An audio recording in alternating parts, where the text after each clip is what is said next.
நாம் ஆவலுடன் எதிர்பார்த்த இந்தியாவின் விடிவெள்ளி நமது நம்பிக்கை நட்சத்திரம் திரு ராகுல் காந்தி அவர்களுக்கு திருப்பூர் மாவட்ட காங்கிரஸ் கமிட்டியின் சார்பாக மாவட்ட தலைவர் ஆர் கிருஷ்ணன் அவர்கள் இப்பொழுது பொக்கே வழங்கி வரவேற்கிறார்.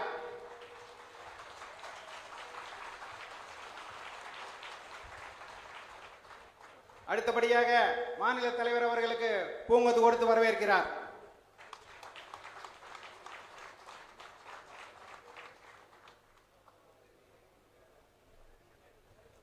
அடுத்தபடியாக நமது மாநில பொறுப்பாளர் குண்டுராவ் அவர்களுக்கு மலர் கொத்து கொடுத்து வரவேற்கிறோம்.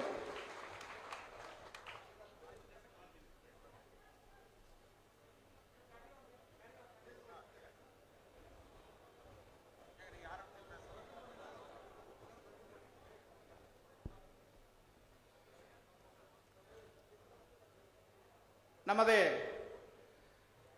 இந்த நிகழ்ச்சிக்கு வருகை தந்துள்ள அகில இந்திய காங்கிரஸ் கமிட்டியினுடைய முன்னாள் தலைவரும் எம்பியுமான திரு ராகுல் காந்தி அவர்களை வருக வருக என திருப்பூர் மாநகர் மாவட்ட காங்கிரஸ் கமிட்டியின் சார்பாக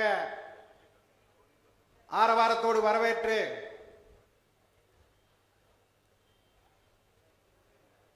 மரியாதைக்குரிய இந்திய நாட்டினுடைய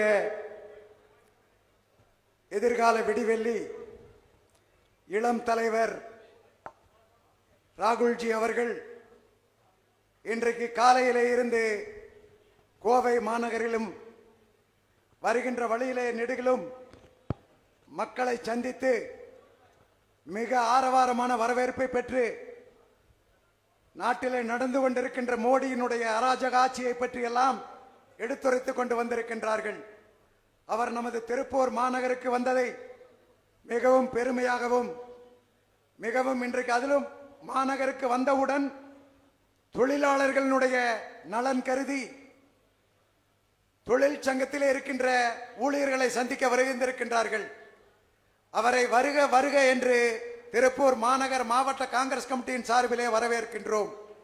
அதே போல நமது தமிழ்நாடு காங்கிரஸ் கமிட்டியினுடைய தலைவர் மரியாதைக்குரிய அண்ணன் KS அழகிரி அவர்கள் திருப்பூர் நகருக்கு மரியாதைக்குரிய இளம் தலைவர் ராகுல் காந்தி அவர்களை அழைத்து வந்தமைக்காக அவரையும் வருக வருக என்று வரவேற்கிறோம். அதே போல காங்கிரஸ் கட்சியினுடைய சட்டமன்ற கட்சியினுடைய நமது தலைவர் மரியாதைக்குரிய அண்ணன் KR ராமசாமி அவர்களையும் வருக வருக என்று வரவேற்கின்றோம். அதே போல மரியாதைக்குரிய நமது தமிழ்நாட்டினுடைய இன்சார்ஜராக இருக்கின்ற தினேஷ் குண்டுராவ் அவர்களை வருக வருக என்று வரவேற்கின்றோம். அதே போல இங்கே தொழிற்சங்க மாநில பொறுப்பாளர்கள் INTUC-ஐ சேர்ந்த மரியாதைக்குரிய செயலாளர் ஜெகநாதன் அவர்களையும் வருக வருக என்று வரவேற்கின்றோம்.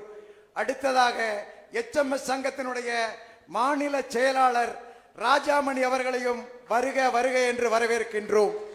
அடுத்ததாக திராவிட முன்னேற்ற கழகத்தினுடைய தொழிற்சங்கமான LPF-னுடைய மாநில வைஸ் பிரசிடென்ட் G கோவிந்தசாமி அவர்களையும் வருக வருக என்று வரவேற்கின்றோம். அதே போல CITU சங்கத்தினுடைய மாநில செயலாளர் K ரங்கராஜன் அவர்களையும் மாநகர் மாவட்ட காங்கிரஸ் கமிட்டியின் சார்பாக வருக வருக என்று வரவேற்கின்றோம். இன்றைக்கு இந்திய திருநாட்டில் மோடி அவர்கள் ஆட்சியிலே கடந்த அந்த 6 ஆண்டு காலம் இந்திய நாட்டிலே காங்கிரஸ் கட்சி ஆட்சியிலே போராடி பெறப்பட்ட அந்த தொழிலாளர் நல சட்டங்களை எல்லாம் இன்றைக்கு மோடி அவர்கள் கார்ப்பரேட் நிறுவனங்களுக்கு ஆதரவாக அதானிக்கும் அதே போல அம்பானிக்கும் அதையெல்லாம் வித்துக் கொண்டிருக்கின்றார்கள். நீங்கள் எல்லோரும் பல கட்டங்களாக இந்திய நாடு முழுவதும் அனைத்து தொழிற்சங்கங்களும் கூட்டாக சேர்ந்து அந்த இழந்த உரிமையை மீண்டும் பெற வேண்டும் என்று பல கட்ட போராட்டங்கள் நடத்தினீர்கள். ஆனால் அருமை தலைவர் ராகுல் அவர்கள் எப்படி இன்றைக்கு இந்திய நாட்டிலே கடும் குளிரிலே டெல்லி தலைநகர் பார்டரிலே கிட்டத்தட்ட 58 நாட்களாக போராடி கொண்டிருக்கின்ற விவசாயிகளுக்காக ஆதரவாக பல மாநிலங்களிலே பஞ்சாப், ஹரியானா, உத்தரப்பிரதேசம் போன்ற ஜார்க்கண்ட் போன்ற மாநிலங்களிலே எல்லாம் தலைவர் அவர்கள் அங்கெல்லாம் சென்று அந்த விவசாயிகளுக்காக கொண்டு வந்த அந்த கடுமையான சட்டத்தை உடனடியாக விலக்கிக் கொள்ள வேண்டும் என்று போராடினார்கள். அதே போல்தான் இன்றைக்கு நீங்கள் இழந்த காங்கிரஸ் ஆட்சியிலே கொடுத்த தொழிலாளர் நல சட்டங்களை எல்லாம் மீண்டும் மீட்டு தர வேண்டும் என்றுதான் இன்றைக்கு தொழிலாளர்களை சந்திக்கின்றார். உங்களுடைய கருத்துக்களை கேள்விகளாக அவர் உங்களிடத்திலே வினா தொடுவார் என்று கேட்டு இந்த சந்தர்ப்பத்தை கொடுத்தமைக்காக நன்றி கூறி விடைபெறுகின்றேன். வணக்கம்.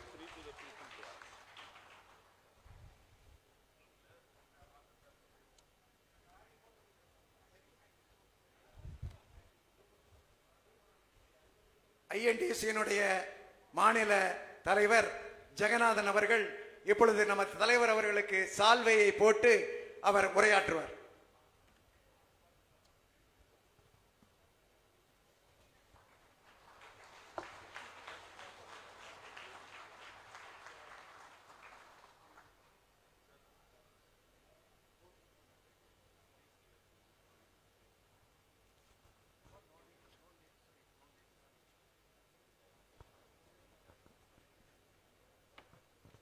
சிறப்பான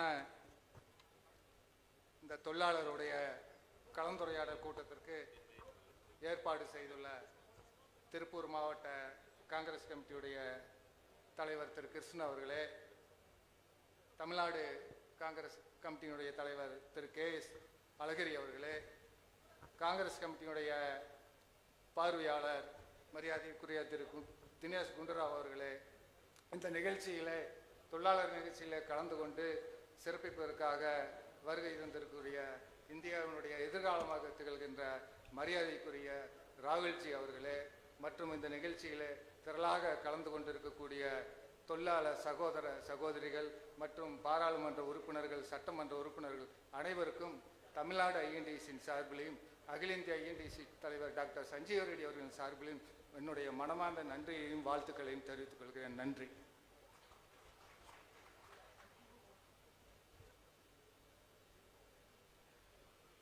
அடுத்து HMS தங்கத்தினுடைய மாநில செயலாளர் ராஜாமணி அவர்கள் சால்வை அணிவித்து உரையாற்றுவார்.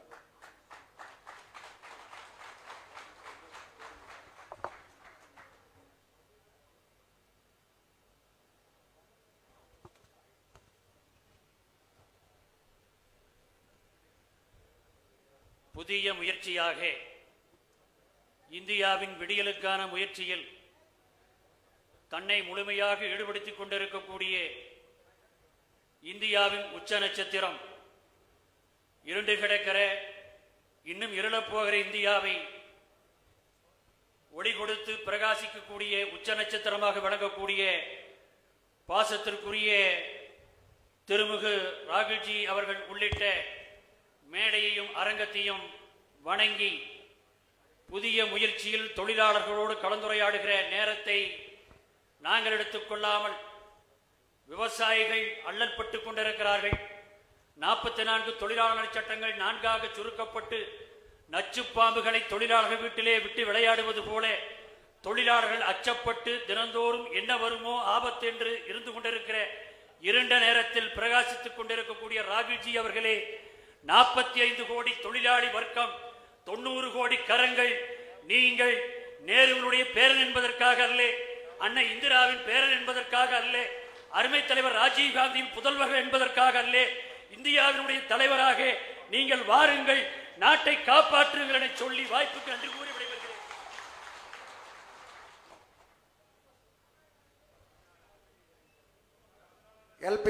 LPF சங்கத்தினுடைய மாநில வைஸ் பிரசிடென்ட் கோவிந்தசாமி அவர்கள் சால்வை அணிவித்து உரையாற்றுவார்.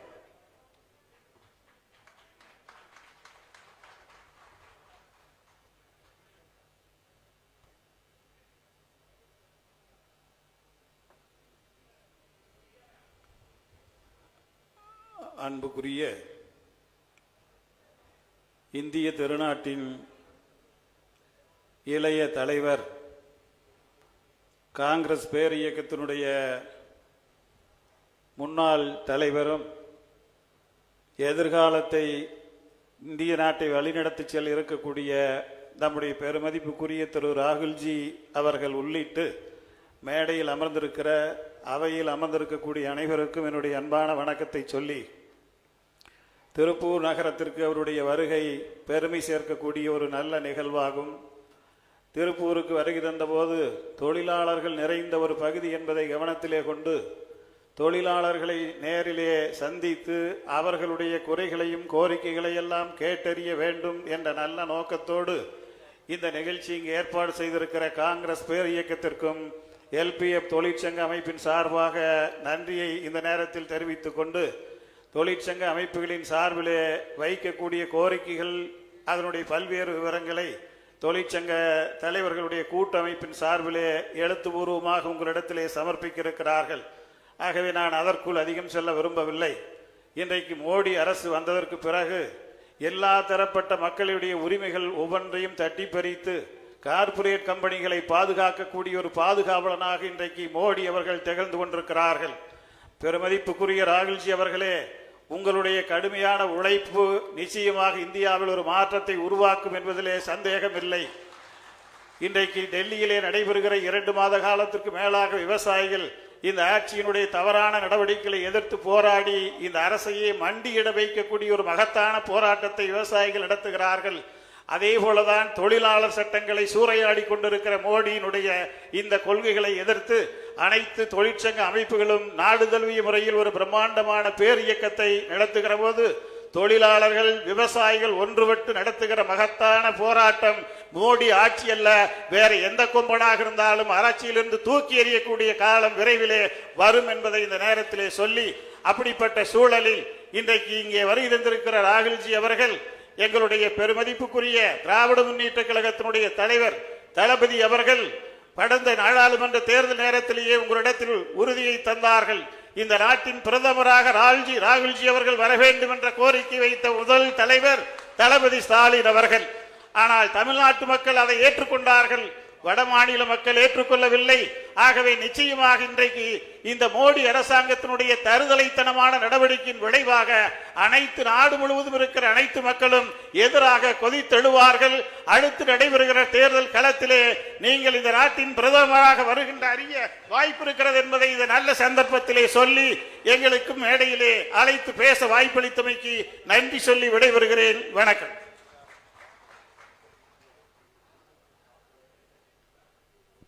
அடுத்து சிஐடி சங்கத்தினுடைய மாநில செயலாளர் கே ரங்கராஜன் அவர்கள் சால்வை அணிவித்து உரையாற்றுவார்.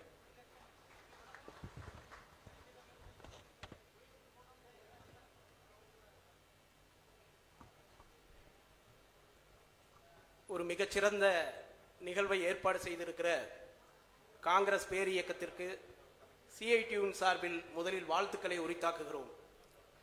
உழைப்பாளர்களினுடைய உரிமையை மீட்போம் என்கின்ற முறையில் மரியாதைக்குரிய காங்கிரஸ் பேர் இயக்கத்தினுடைய ஒரு இளைய தலைவராக, ஒரு நம்பிக்கை ஒளியாக நாடு முழுவதும் வலம் வந்து கொண்டிருக்கிற மரியாதைக்குரிய ராகுல் காந்தி அவர்களை மனதார வாழ்த்துகிறோம். நீங்கள் எடுத்திருக்கிற தலைப்பு உண்மையிலேயே இன்றைய அரசியல் தேவையை முன்னெடுத்திருக்கிறீர்கள் என்பதில் பெருமை கொள்கிறோம். ஒரு சவாலான காலகட்டத்தில் எல்லோரும் ஒன்று சேர்ந்து ஒரு கொரோனாவை விட கொடூரமான மோடி அரசை வீட்டுக்கு அனுப்புகிற நிகழ்வை செய்ய வேண்டிய ஒரு காலகட்டத்தில் நாம் இருக்கிறோம். நாம் எப்படி முன்னெடுக்க வேண்டும் என்பதை இன்றைக்கு தொழிலாளி வர்க்கமும் விவசாய வர்க்கமும் இணைந்து ஒரு மாபெரும் போராட்டத்தை இந்த கொரோனா காலம் முழுவதிலும் நாம் நடத்தி இருக்கிறோம். அந்த போராட்டத்தினுடைய முன்னெடுப்பாக உங்கள் பணி அமைய வேண்டும்.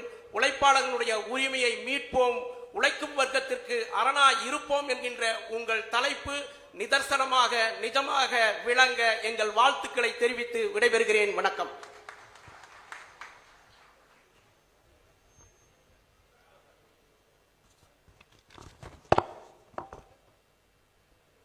அனைவருக்கும் வணக்கம்.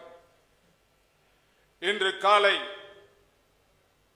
இந்தியாவிலே இருக்கின்ற இளைஞர்களின் இதயங்களில் எல்லாம் நீங்கா இடம் பிடிக்கின்ற அருமை சகோதரர் ராகுல் காந்தி அவர்கள் விமானத்திலே இருந்து இறங்கியவுடன் முதலிலே சென்று தொழிற்சாலைகளை இயக்குபவர்களையும் தொழிற்சாலை உரிமையாளர்களையும் சந்தித்தார். அங்கிருந்து வழியிலே மக்களை சந்தித்துவிட்டு நேராக இங்கே இருக்கின்ற தொழிலாளர்களாகிய உங்களை சந்தித்து நீங்கள் அவரிடத்தில் நேரடியாக என்ன கேள்விகள் கேட்க வேண்டுமோ அதை கேட்கலாம், அதற்கு நான் தகுந்த காரணங்களையும் பதிலையும் அளிக்கின்றேன் என்று உங்களை சந்திப்பதற்காக இங்கே வருகை தந்திருக்கின்றார். Honorable Rahulji, here the people present are the workers from various sectors, particularly belonging to textile industries, knitting industries, hosiery units and that kind of things. This district, Tirupur, is a newly carved out district from the already existing Coimbatore district, and this is called, Coimbatore together is called the Manchester of South and particularly in Tamil Nadu, and they would like to say or throw some questions and they wish to interact with you regarding their problems.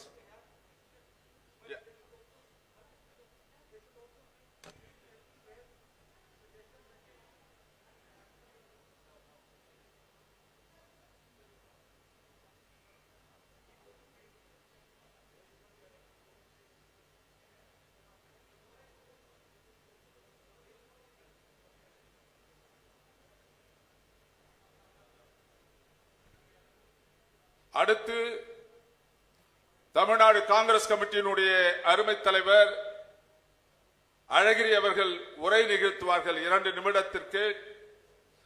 அது முடிந்தவுடன் நீங்கள் அனைவரும் உங்களுக்கு எத்தகைய பிரச்சனைகள் இருக்கின்றன என்பதை உங்களுடைய கேள்விகள் மூலமாக தெரிவிக்க வேண்டும்.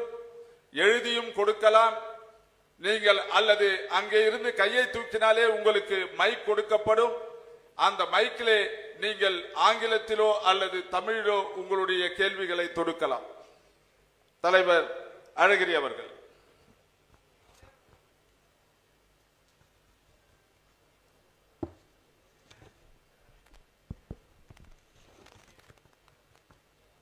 எங்களுடைய உயிரினும் மேலான தலைவர் திரு ராகுல் காந்தி அவர்களே,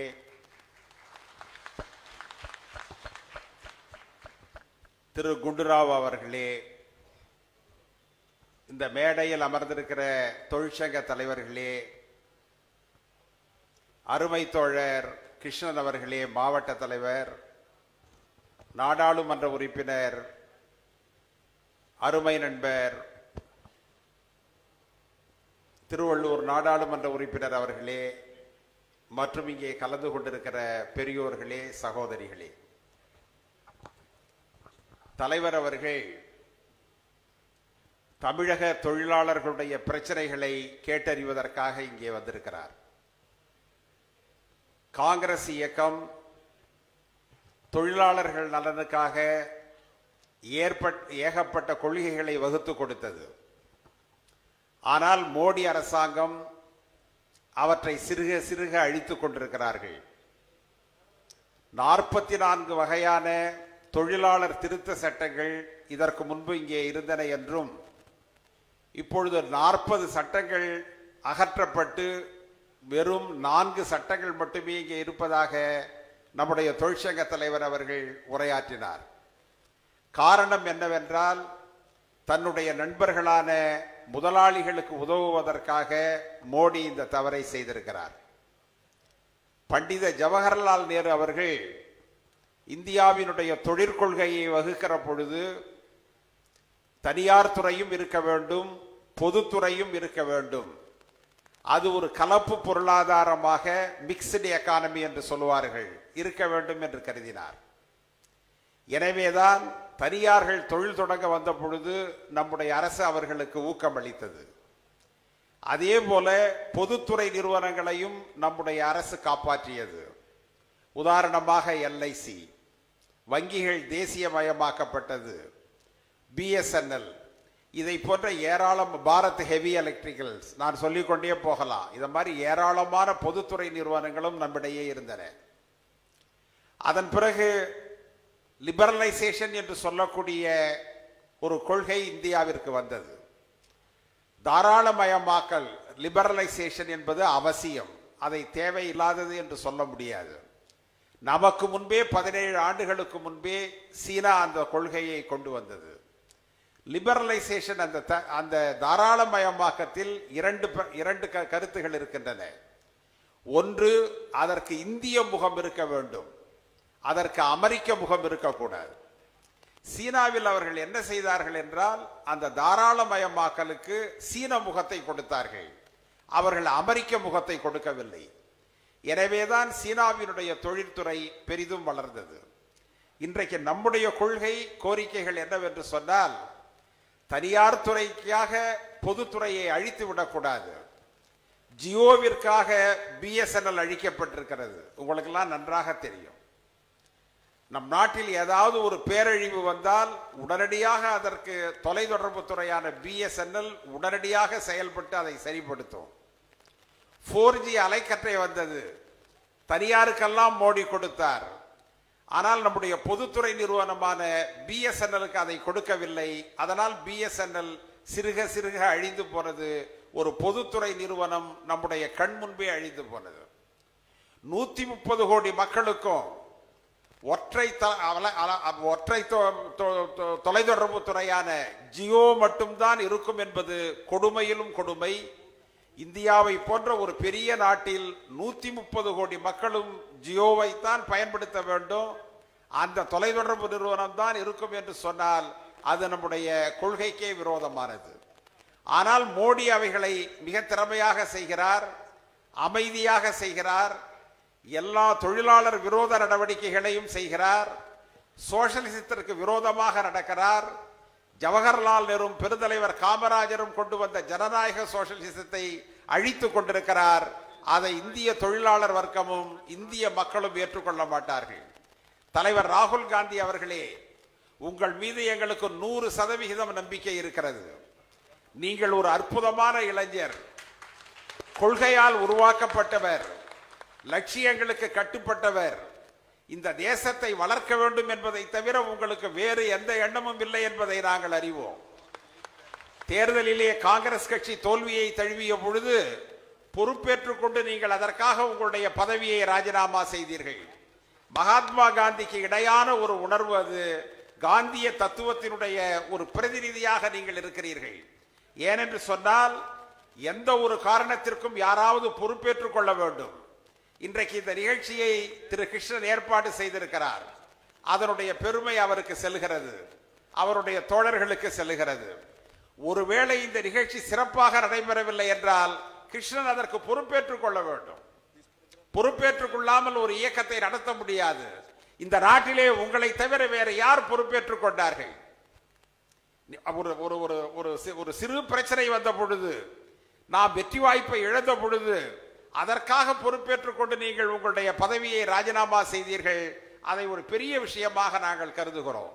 தோழர்களே, உங்கள் சார்பாக நான் சொல்லுகிறேன், மீண்டும் சொல்லுகிறேன், வேண்டி வேண்டி சொல்லுகிறேன், என்னுடைய அனுபவத்தின் வாயிலாக சொல்லுகிறேன். நீங்கள் பொறுப்பேற்றுக் கொண்டீர்கள் தோல்விக்காக. இப்பொழுது நான் சொல்லுகிறேன், நாங்கள் சொல்லுகிறோம், தமிழகம் முழுவதும் சொல்லுகிறது, ஏன் இந்தியாவே சொல்லுகிறது, 100 வயதை கடந்த காங்கிரஸ் சொல்லுகிறது, மீண்டும் நாம் வெற்றி பெறுவதற்காக தலைவர் அவர்களே நீங்கள் பொறுப்பேற்றுக் கொண்டு தலைவராக வாருங்கள் என்று சொல்லி தொழிலாளர்கள் தங்களுடைய கோரிக்கைகளை உங்களுக்கு சொல்லுவார்கள். அதற்கு நீங்கள் பதில் அளித்து நிறைவேற்ற வேண்டும் என கேட்டுக்கொள்கிறேன். மேலும் இதில் நிறைய தொழிற்சங்க தலைவர்கள் இருக்கிறார்கள். உதாரணமாக தியாகி NG ராமசாமி அவர்கள் தொழிலாளர் போராட்டத்திலும் சுதந்திர போராட்டத்திலும் கலந்து கொண்டவர். திருப்பூரிலும் கோவையிலும் அவருடைய பணி அளப்பரிய பணி. எனவே அவரையும் நினைவு கூர்ந்து உங்களிடமிருந்து விடைபெறுகிறேன். நன்றி, வணக்கம்.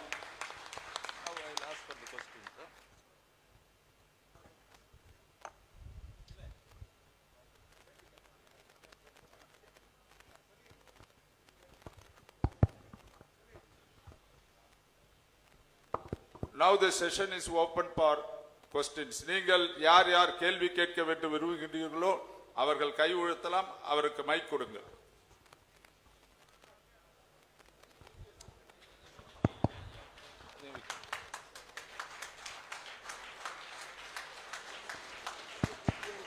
மைக்.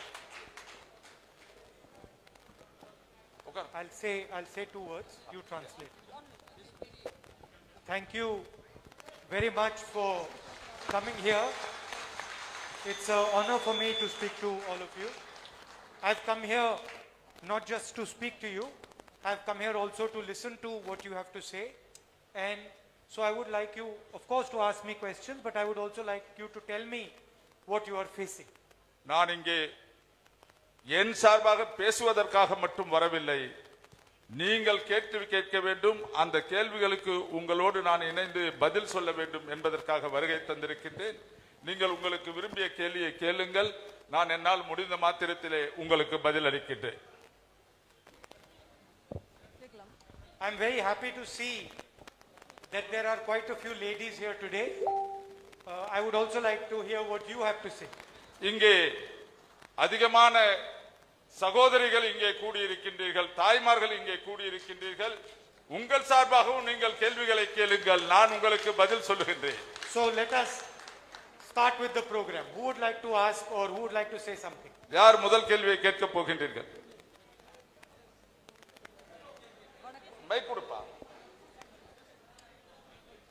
வணக்கம் சார். வணக்கம் sir.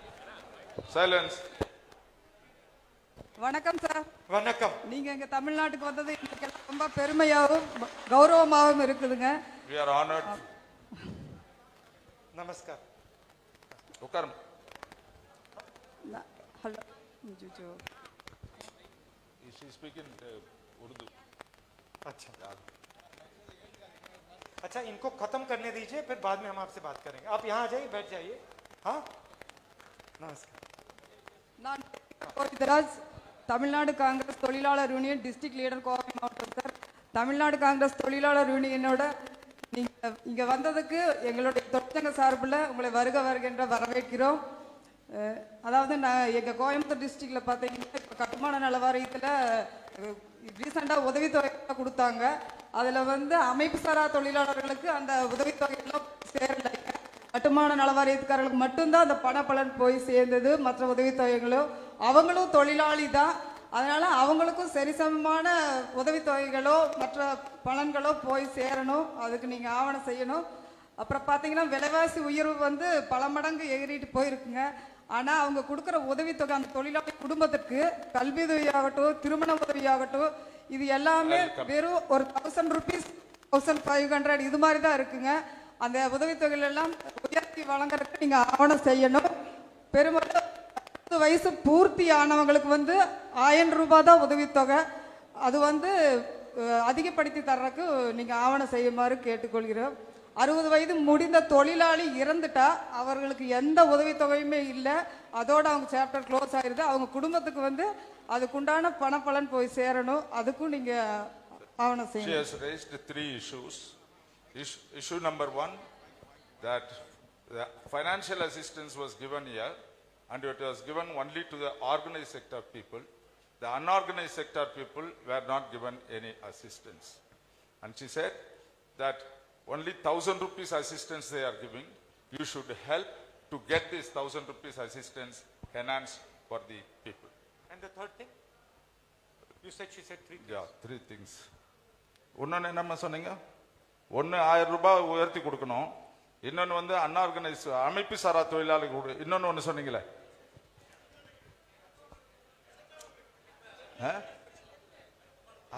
yeah.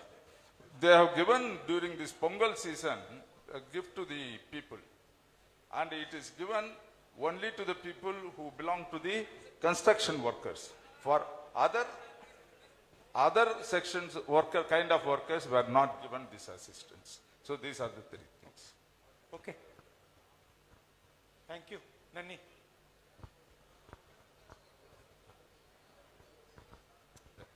Who would like to? No, you have to respond. Any other questions you want? Any other question? No, she has not asked a question. She has made a statement. So Yeah. there's nothing to... Okay. Good evening, There sir. is, let me just say one thing. You know, she mentioned that unorganized sector and organized sector are treated differently. Just like in our economy, the biggest companies are treated differently than the smallest companies. In the same way, organized sector is treated like a VIP compared to unorganized sector. Organised கம்பெனியும் unorganised செக்டாரையும் தனித்தனியாக நடத்தி இருக்கின்றார்கள். இது எப்படி இருக்கின்றது என்றால் ஒருவர் அங்கீகரிக்கப்படுவதாகவும் மற்றொருவர் அங்கீகரிக்கப்படாமலும் இருக்கின்றது. So the question is, like the idea behind Manrega is to create a minimum support for everybody. மன்ரேகாவினுடைய அடிப்படை தத்துவமே ஒரு குறைந்தபட்ச உதவியையாவது மக்களுக்கு தர வேண்டும் என்பதாகும்.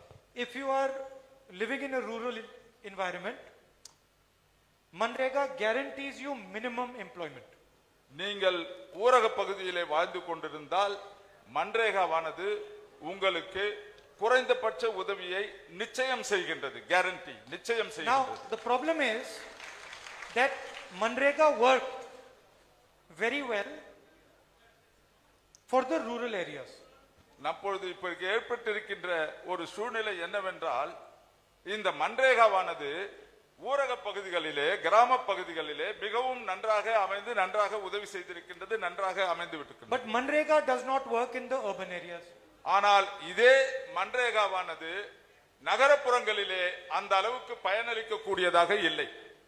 So in our last manifesto in the election, we had come out with a concept called Nyay.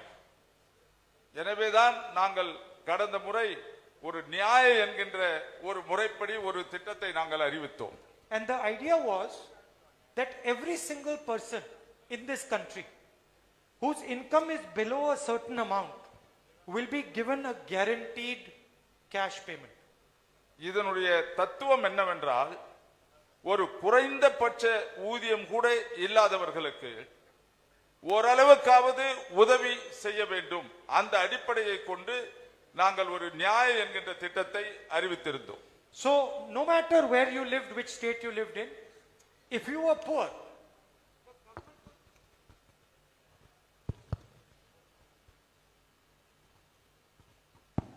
the government would guarantee a minimum stipend to you.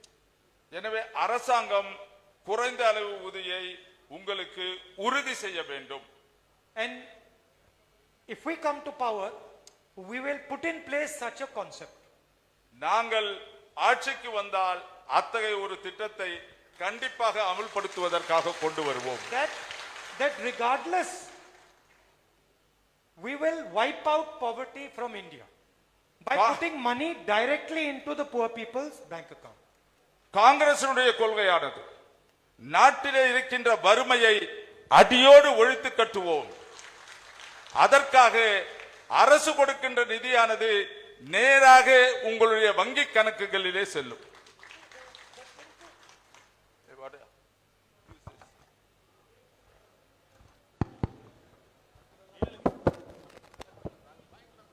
Good evening, sir. Yeah. You can go ahead. Yeah, good evening, sir. It gives great pleasure for us to be here this evening with you.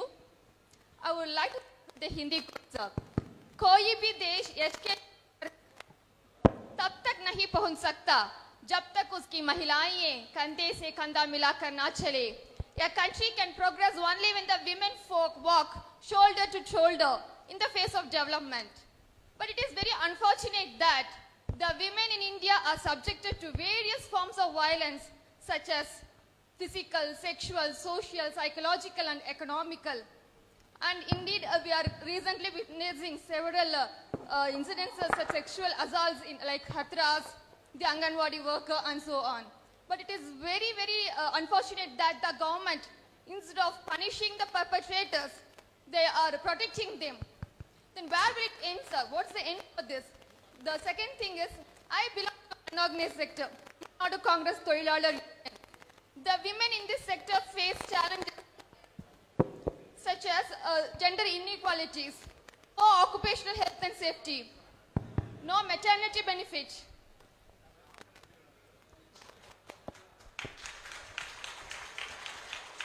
That is, the women in this sector, informal sector, face challenges such as poor occupational health and safety, no maternity benefit for them, and gender inequalities, and so on. I request you to address these issues, sir. Thank you. Thank you. Would you like to say it in Tamil?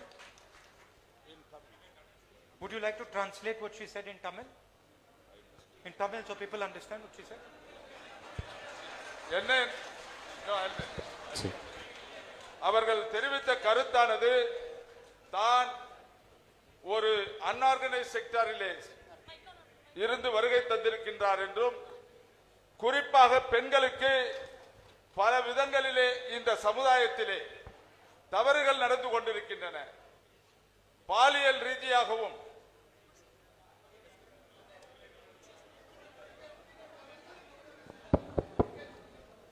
பெண்களுக்கு பலவிதமான பாலியல் வன்கொடுமைகள் நடந்துட்டு இருக்கு. என்ன சொல்றாங்க, ஒரு நாட்டின் முன்னேற்றத்திற்கு பெண்கள் தோளோட தோள் சேர்ந்து நடக்க வேண்டும், அப்பதான் ஒரு நாட்டின் முன்னேற்றம் இருக்கும். பெண்களோட பங்களிப்பு இல்லாமல் ஒரு நாட்டின் முன்னேற்றம் அமையாது. அப்படிப்பட்ட சூழ்நிலையில் இருக்கும். அப்படிதான், அதுதான் உண்மை. ஆனால் இங்க இந்தியால நடக்கிறது என்ன?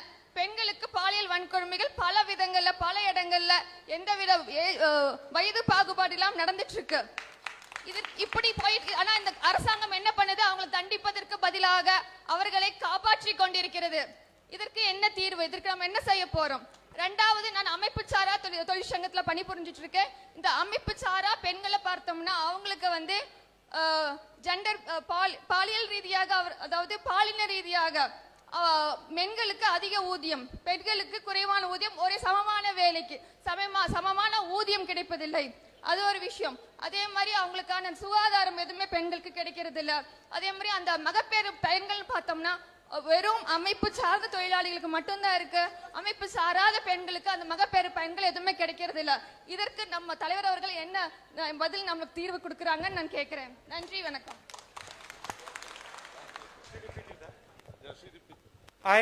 I also agree that without giving place to women, equal place to women, no country can progress. பெண்களுக்கு சமுதாயத்திலே சம அந்தஸ்து கொடுக்காத எந்த ஒரு நாடும் ஒரு முன்னேறிய நாடாக, வளர்ந்த நாடாக இருக்கும் என்று சொல்ல முடியாது. Unfortunately, the organization that controls India today is a fascist, male chauvinist organization. துரதிர்ஷ்டவசமாக இந்தியாவை இன்றைக்கு வழிநடத்துகின்ற அமைப்பானது ஒரு ஆணாதிக்க அமைப்பாகவும் பெண்களுக்கு எதிரான அமைப்பாகவும் இன்றைக்கு இருந்து கொண்டிருக்கின்றது. Women are not even allowed into the RSS. Women are not allowed in the RSS. பெண்கள் RSS இல் சேருவதற்கு கூட அவர்களிடத்திலே அனுமதிக்கப்பட மாட்டார்கள். So they discriminate against women from the beginning.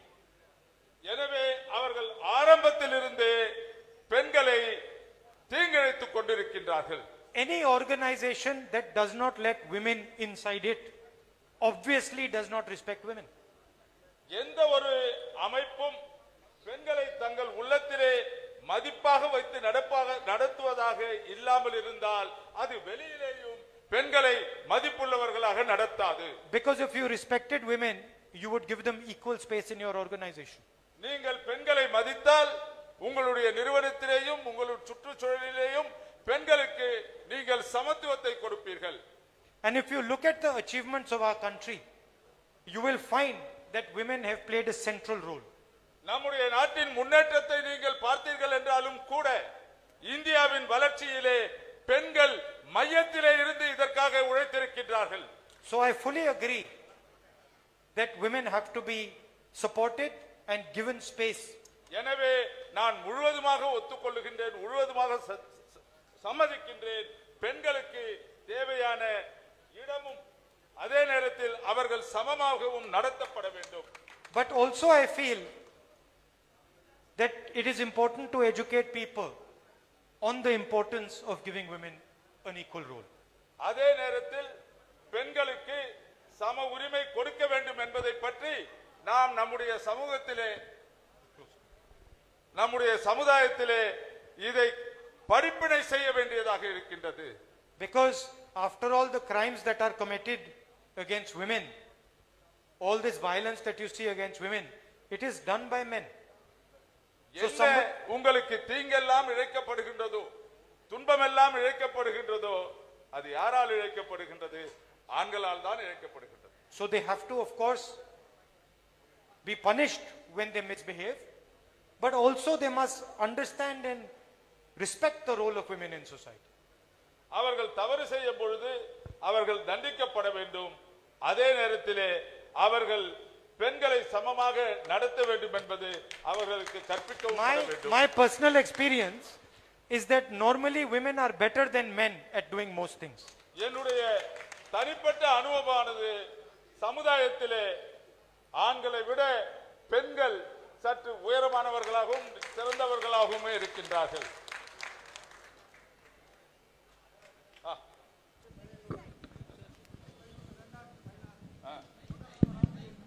Sir 8/11/2016 புதன்கிழமை இரவு 8 மணிக்கு வந்த இந்தியாவை முடிக்க பொருளாதார சீர்திருத்தத்தை எப்பொழுது நீங்கள் வெளியே கொண்டு வருகிறீர்கள்?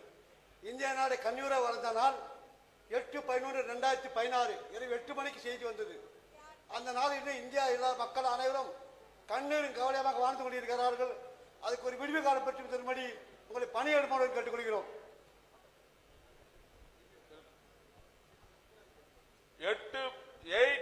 8/11/2016 தானே?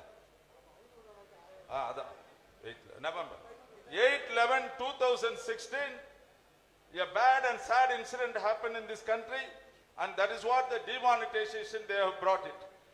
Since then the people are shedding tear, and we should help that tears are to be wiped. It is not only demonetization. Namaskar. It is not only demonetization.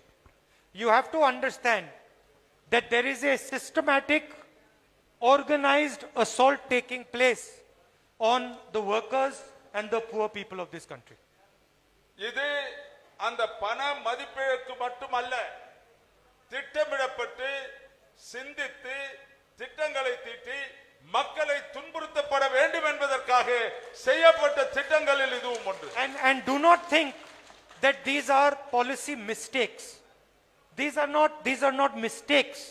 These are things that are done on purpose to break the backbone of the Indian worker and the Indian small and medium businesses. இது ஏதோ இந்த demonetisation என்பது ஏதோ அரசு தவறு செய்து விட்டதாக யாரும் நினைத்துக் கொள்ள வேண்டாம். இது திட்டமிடப்பட்டு தொழிலாளர்கள் முதுகெலும்பு ஒடிக்கப்பட வேண்டும் என்பதற்காக செய்யப்பட்ட ஒரு சதி செயல். And please understand that the role of the media is to help in the destruction of the Indian worker. தயவு செய்து புரிந்து கொள்ளுங்கள், ஊடகங்களுடைய பங்கானது இதை அவர்கள் இப்படி செய்வதை ஆதரிப்பதாக இருக்கின்றது. Media is not owned by small and medium businesses. Media is not owned by the workers. Media is not owned by the farmers of this country. ஊடகங்கள் ஏதோ சிறு தொழில்கள் செய்து கொண்டிருப்பவர்களோ மற்றும் விவசாயிகளாகவோ வேறு ஒருவராலும் இதை உரிமையாளர்களாக இல்லை. இந்த மீடியாவிற்கு இதற்கு உரிமையாக இருப்பவர்கள் வேறு வகையை சார்ந்தவர்கள். Media is owned by the 4 or 5 biggest businessmen in this country.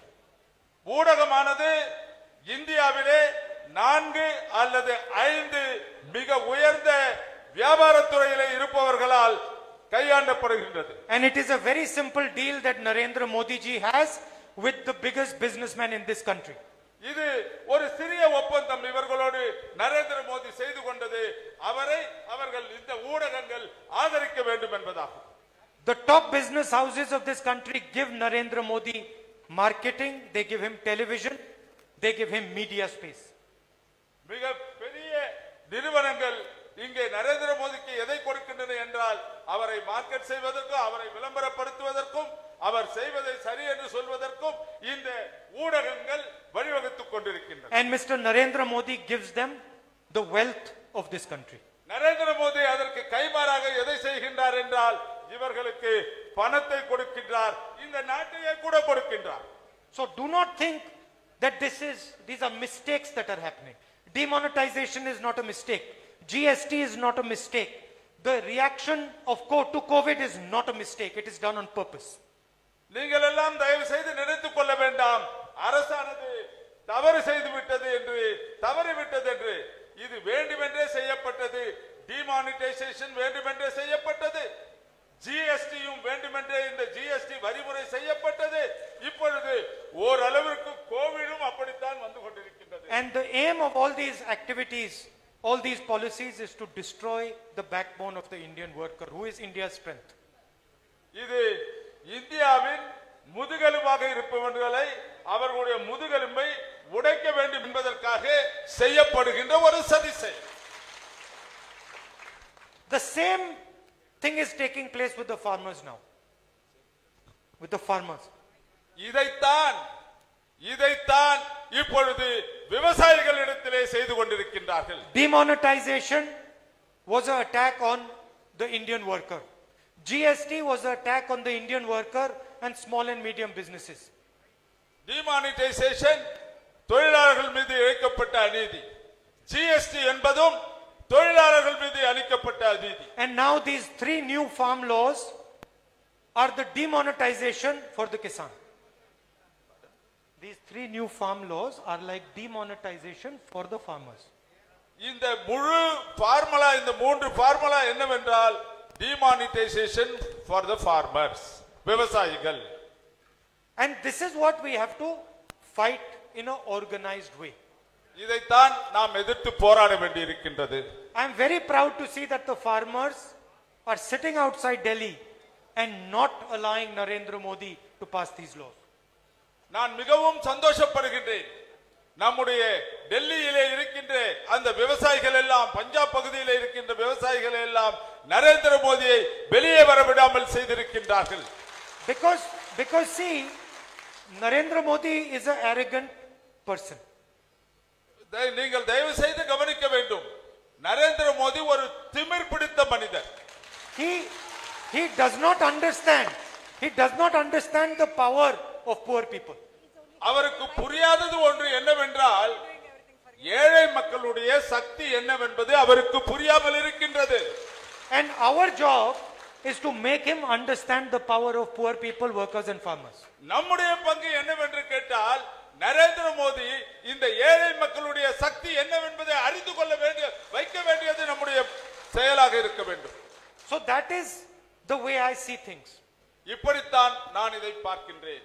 And I am very proud to see the energy among you people. நான் உங்களிடத்தில் இருக்கின்ற இந்த சக்தியை பார்த்து மிகவும் பெருமைப்படுகின்றேன். And I can tell that you understand what is going on. நான் இங்கே என்ன நடக்கிறது என்பதை என்னால் நன்றாக புரிந்து கொள்ள முடிகின்றது. That you don't believe the nonsense that the Prime Minister of India speaks. இந்த பெரிய அநீதியை, நான்சென்ஸ், புத்தி இல்லாமல் செயல்படுவதை, நரேந்திர மோடி செயல்படுவதை நீங்கள் எல்லாம் உணர்ந்திருக்கின்றீர்கள். Hello, camera 5. Sir, excuse me. Sir. First here. Dear Rahul ji, Coming. बोलिए. நான் ஒரு பட்டதாரி. என்னை போன்ற இளைஞர்கள் நிறைய படிச்சுட்டு வேலை வாய்ப்பு இல்லாம நிறைய இளைஞர்கள் இந்தியாவில் இருக்காங்க. என்னை போன்ற இளைஞர்களுக்கு வேலை வாய்ப்பு ஏற்படுத்துறதுக்கு நீங்க என்ன நடவடிக்கை எடுப்பீங்க? அதே போல தமிழ்நாட்டில் மாணவ மாணவிகளுக்கு எந்த கல்வி உதவித்தொகை அது முழுமையா கிடைக்குமாறு வேண்டுகோள் செய்யுமாறு கேட்டுக்கிறோம். I am a graduate. Like me, there are several graduates in Tamil Nadu, but none of them are getting employment. That is the biggest problem we are facing. I request you that what you will do for us to get employment. That is point number 1. The point number 2 is that we are not getting scholarships, government assistance, which is not coming up, which was there earlier, and how this can be regularized. The current situation is that the Indian economy is stuck. The current situation is that the Indian economy is stuck. இப்பொழுது இருக்கின்ற சூழ்நிலையானது இந்தியாவினுடைய பொருளாதாரம் படு பாதாளத்திலே விழுந்து கிடக்கின்றது. Like a traffic jam where cars do not move. இது எப்படி என்றால், எப்படி நம் போக்குவரத்து நெரிசலிலே அங்கே போக்குவரத்து தடைப்பட்டு அத்தனை வண்டிகளும் தடைப்பட்டு நிற்கின்றதோ அதை போன்ற ஒரு பொருளாதார நிலை இந்தியாவிலே ஏற்பட்டிருக்கிறது. Why is it stuck? Because Narendra Modi has given huge thousands and thousands and thousands of banks money to 15-20 of India's biggest, richest business people. இது ஏன் இந்த தடுப்பு ஏற்பட்டது என்றால், நரேந்திர மோடி இந்தியாவிலே இருக்கின்ற வங்கிகளின் பணத்தை எல்லாம் ஒரு 10-15 குடும்பங்களுக்கு, பெரிய வியாபாரிகளுக்கு கடனாக கொடுத்திருக்கிறார். And those people are not giving back the bank loans. இதில் ஆச்சரியம் என்னவென்றால், கடன் பெற்றவர்கள் யாரும் திரும்பி கடனை கட்டுவது கிடையாது. அப்படிப்பட்டவர்களுக்கு கடன் கொடுத்திருக்கின்றார் என்பதை உணர வேண்டும். And instead of taking the money back, Narendra Modi is forgiving their loans. அவர்களிடத்தில் கடனை திரும்பி பெறுவதற்கு பதிலாக இவர் மேலும் அவர்களுக்கு கடன் கொடுத்துக் கொண்டிருக்கின்றார். He does not forgive the loans of farmers. He does not forgive the loans of laborers. He does not forgive the loans of students like you, but he forgives the loans of the richest people in this country. விவசாயிகளுக்கு கொடுக்கப்பட்ட கடனையும் மற்றும் மாணவர்களுக்கு கொடுக்கப்பட்ட கடனையும் மற்றும் தொழிலாளர்களுக்கு கொடுக்கப்பட்ட கடனையும் நரேந்திர மோடி மறந்து விடவில்லை. ஆனால் அவர்களுக்கு கொடுத்த கடனை அவர் மறந்து விடுகின்றார். So the first thing that needs to be done is poor people and rich people have to be treated both the same way. நாம் என்ன செய்ய வேண்டும் என்றால், ஏழை மக்களும் பணக்கார மக்களும் ஒரே படியாக, ஒரே அளவிலே, ஒரே மாதிரியாக நடத்தப்பட வேண்டும். If you are going to forgive the loan of rich people, then you forgive the loan of poor people. நீ ஏழை மக்களுக்கு மன்னிக்க வேண்டும். நீ பணக்காரர்களுக்கு கொடுத்த கடனை திரும்பி பெற சரியாக திரும்ப பெறாவிட்டால் ஏழைகளுக்கு கொடுத்த கடனையும் நீ தள்ளுபடி செய்ய வேண்டியதுதானே. If poor people can send their children to excellent colleges, then you organize for poor people to do the same. ஏழை குழந்தைகள் நல்ல கல்லூரிகளுக்கும் நல்ல கல்வி நிலையங்களுக்கும் செல்லி படிக்க வேண்டும் என்றால் அவருக்கு வேண்டிய கடனை சரி செய்து கொடுங்கள் என்று நரேந்திர மோடிக்கு சொல்லுகின்றார். If rich people can send their family to hospitals when they are sick, then poor people should also have the access to the hospital. பணக்காரர்களை நல்ல மருத்துவமனைகளுக்கு அனுப்பி அவர்களுக்கு மருத்துவம் செய்யப்படுகிறது என்றால் ஏழை மக்களையும் அத்தகைய மருத்துவமனைகளுக்கு அனுப்பி அவர்களுக்கு மருத்துவம் செய்யப்பட வேண்டும். அதற்கு வழிவகை செய்ய வேண்டும். We are not interested in two Indias. One India which is rich, doing very well, flying around in aeroplanes, driving around in fancy cars, and the other India that is starving. நாம் இரண்டு இந்தியாவில் விருப்பமில்லாதவர்களாக இருக்கின்றோம். ஒரு இந்தியாவானது விலை உயர்ந்த கால்களில் செல்வதற்கும் ஏரோப்ளேனில் செல்வதற்கும் உரியவர்களாக இருப்பதும், மற்றவர்கள் ஏழை பாழைகளாக வாழ்க்கையில் வசதி அல்லாதவர்களாக இருப்பதும் போன்ற இரண்டு இந்தியாக்கள் இங்கே இருக்கக்கூடாது. அதில் நமக்கு விருப்பம் இல்லை. We are interested in one India where everybody is treated properly. எல்லோருக்கும் ஒரே இந்தியாவாகத்தான் இருக்க வேண்டும். So you have to unlock the economy. You have to unlock the economy. You have to start the economy again. எனவே இதற்கு ஒரே வழி, எப்படி பொருளாதாரம் தடைப்பட்டிருக்கின்றதோ அந்த தடையை எடுத்து பொருளாதாரம் வளரப்பட வேண்டும். The damage the Prime Minister has done with demonetization and a nonsense GST has to be repaired. அந்த டிமானிட்டைசேஷனால் ஏற்பட்டதையும் இந்த ஜிஎஸ்டியால் ஏற்பட்ட இந்த புத்தி கெட்டத்தனமான வேலையையும் பிரதமர் அவர்கள் நீக்க வேண்டும். And poor people, small and medium businesses have to be given access to money from the banks. வங்கிகளிலே இருந்து ஏழை மக்களுக்கும் சிறு தொழில் செய்வோருக்கும் உதவிகள் வந்து சேர வேண்டும். If some rich businessman, one second, if some rich businessman's son wants to open a business, he can go to any bank and get money. But if she wants to open a business, she cannot go to a bank. Why? ஒரு பணக்காரர் ஒரு தொழிலை தொடங்குவதற்கு பணம் வேண்டுமென்றால் அவர் ஒரு வங்கிக்கு சென்று விடுகின்றார். இது போன்ற ஏழைகள் செல்ல வேண்டும் என்றால் செய்ய முடியவில்லை. ஏன் இந்த நிலை தொடர்கின்றது? Why should she not be able to go to a bank and take a loan and build a business? ஏன் இவர் சென்று அந்த வங்கியிலே கடன் பெற்று தனக்கு ஒரு தொழிலை துவங்க முடியாத நிலை இருக்கின்றது? So that is the type of thing that we need to change. That is the pattern we have to change. Tamil. அந்த மாற்றத்தை நாம் கொண்டு வர வேண்டும். The change. Yeah. அடுத்தவர்களுக்கு வாய்ப்பு கொடுமா. Let others ask. You have asked one question. Let others ask. Ask. Okay.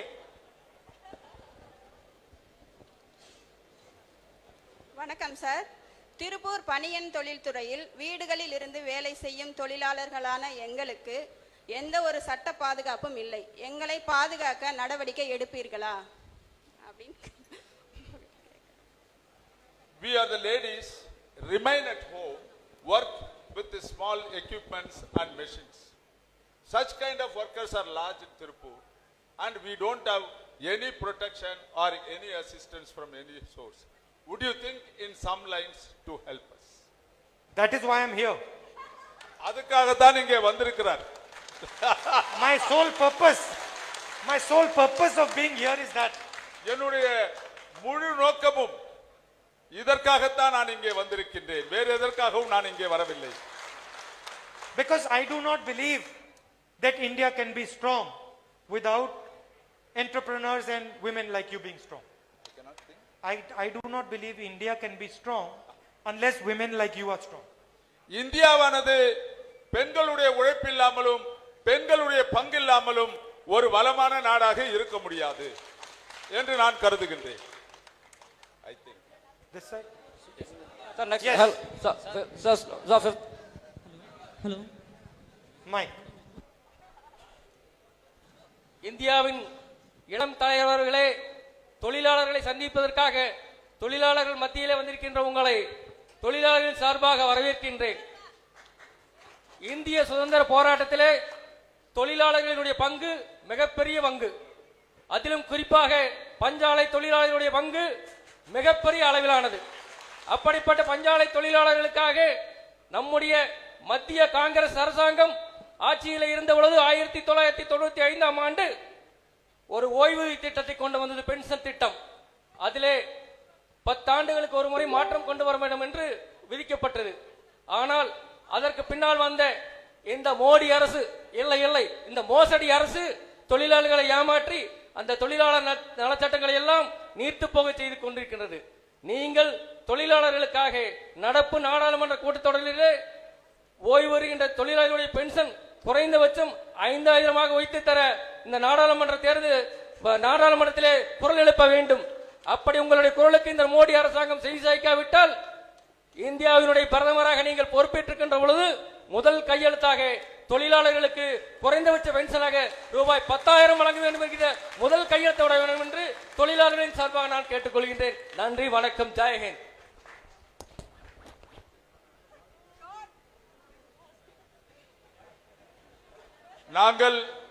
நீங்கள் இங்கே திருப்பூருக்கு வந்திருப்பதை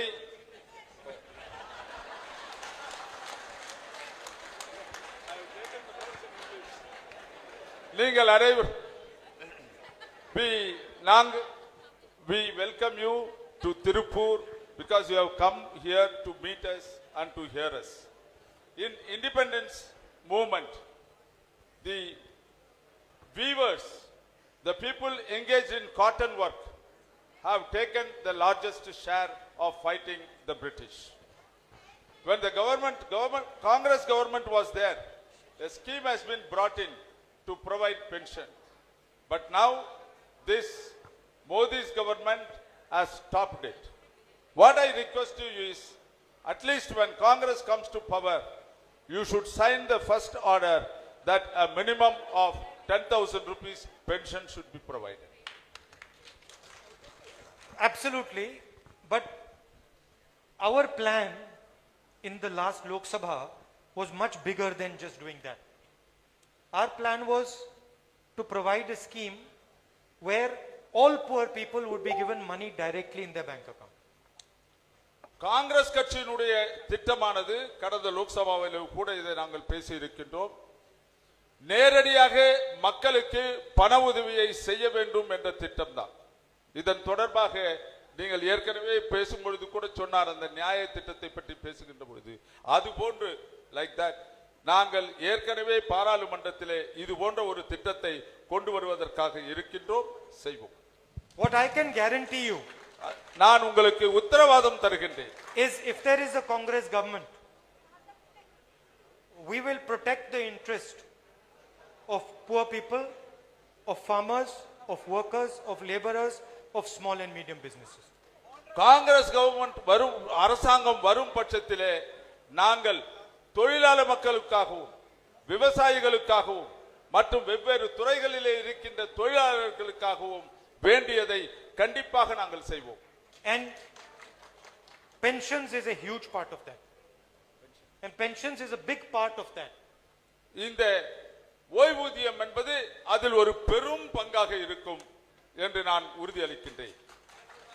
See, I have come here and I am speaking to you. I am taking questions from you. I am listening to what you have to say. Have you ever seen the Prime Minister doing that? நான் இங்கே வந்தேன், உங்களை சந்தித்தேன், உங்கள் கருத்துக்களை கேட்கின்றேன், உங்களுக்கு என்ன செய்ய வேண்டும் என்று கேட்கின்றேன். நீங்களும் உங்களுடைய கருத்துக்களை சொல்லுகின்றீர்கள். எப்பொழுதாவது பிரதம மந்திரி இது போன்ற ஒரு நிகழ்ச்சியை மக்களிடத்திலே நடத்தி இருக்கின்றாரா என்று சிந்தித்து பாருங்கள். He will sit, Prime Minister will sit in one room with 5 people, the biggest business people in the country, and he will discuss with them. He will never discuss with farmers, with workers, with small business people what they think. நீங்கள் ஒரு காட்சியை காணலாம். சாதாரணமாக நம்முடைய பிரதம மந்திரி அவர்கள் ஒரு 5-6 பெரிய பணக்காரர்கள் மத்தியிலே அமர்ந்து கொண்டிருப்பாரே ஒழிய அவர் எப்பொழுதும் தொழிலாளிகளை சந்தித்ததும் கிடையாது, தொழிலாளர்களுடைய குறையை கேட்டதும் கிடையாது, தொழிலாளர்களுடைய சிந்தனையும் கிடையாது.